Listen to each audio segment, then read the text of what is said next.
Can you start by telling us who you are and a little about yourself? I'm Chief Master Sgt. Calvin Williams. I'm the Air Force Global Strike Command Chief. Been in the Air Force soon to be 29 years in June, so we're rounding the final sunset, as I like to say. Married with two sons, 20 and 27. Grew up in Alabama, and so obviously I'm an Alabama fan, and I love what I do. Well, thank you for being here. Thank you for the opportunity. Yes, sir. What are your expectations for airmen in Air Force Global Strike? My expectations are high, but they're simple. As a young airman, the first part you got to do is get good at your job. And so become knowledgeable on the mission, whatever that is, because every airman is important. Every airman connects to the mission and set and enforce standards. And then from that, enjoy our Air Force. It's a wonderful experience. What do you think that we do well, and what do you think that we could improve? Look, there's always room for improvement. From a airman's perspective, we get the job done well. Things that I would say that we can do to improve is take care of each other better. And part of that starts with leadership. Part of that starts with me. Part of that is, making sure that I disseminate information to the applicable chiefs so we can push it down to the lower levels. And we stay connected to the boss's vision and our Air Force's priorities. Chief Spiegel has been tackling the problem of increased PT profiles. So what do you think the role of first-line supervisors is in helping airmen maintain these favorite standards? That's an easy one. They got to set the standard themselves.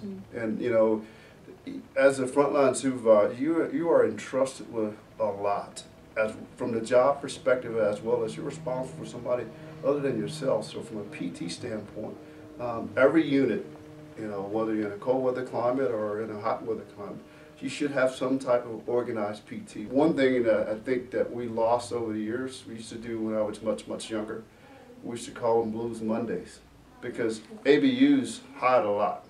What is something that you wish you knew as a young airman or NCO?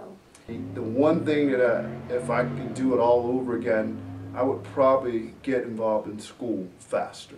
I came into the Air Force with the purpose of getting education, and I didn't take a single class until I was in the Air Force for 10 years. And so if I had to do that all over again, I would have taken classes sooner and completed some of my degrees sooner, and I would have potentially had other options to do other things.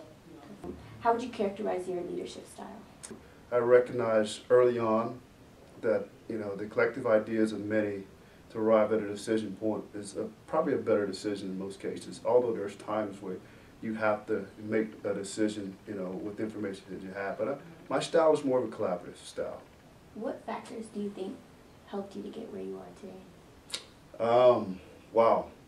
A lot of luck, prayers, mentors, and a lot of hard work and dedication to the craft.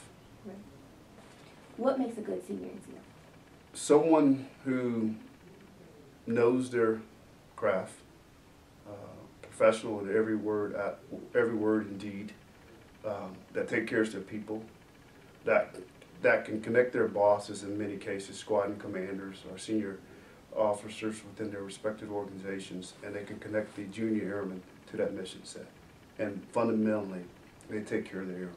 Right. When you become a senior NCO, say Master Sergeant or Chief, it's really about developing the next generation of airmen, and that starts with the people that are in your formation, and in many cases, those folks in your work centers.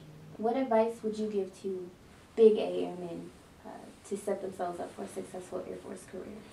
If you're good at what you do, other people will recognize you.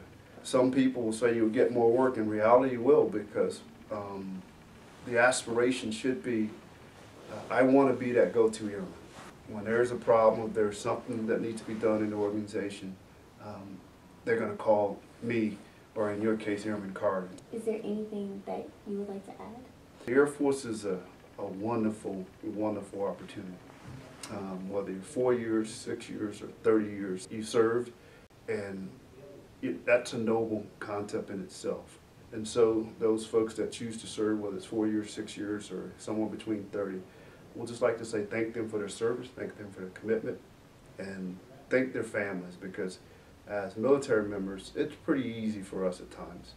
We always know that our job is in place, you know, because we got orders to go to a different location. But the sacrifices that family members, in particular spouses, as well as the little ones over the years, whether it's multiple high schools, missing out on proms and things of that nature, trying hard to fit in at different locations. I would say it is truly a family affair. Well, that's all that I have for you. I want to thank you again for your time. Thank you.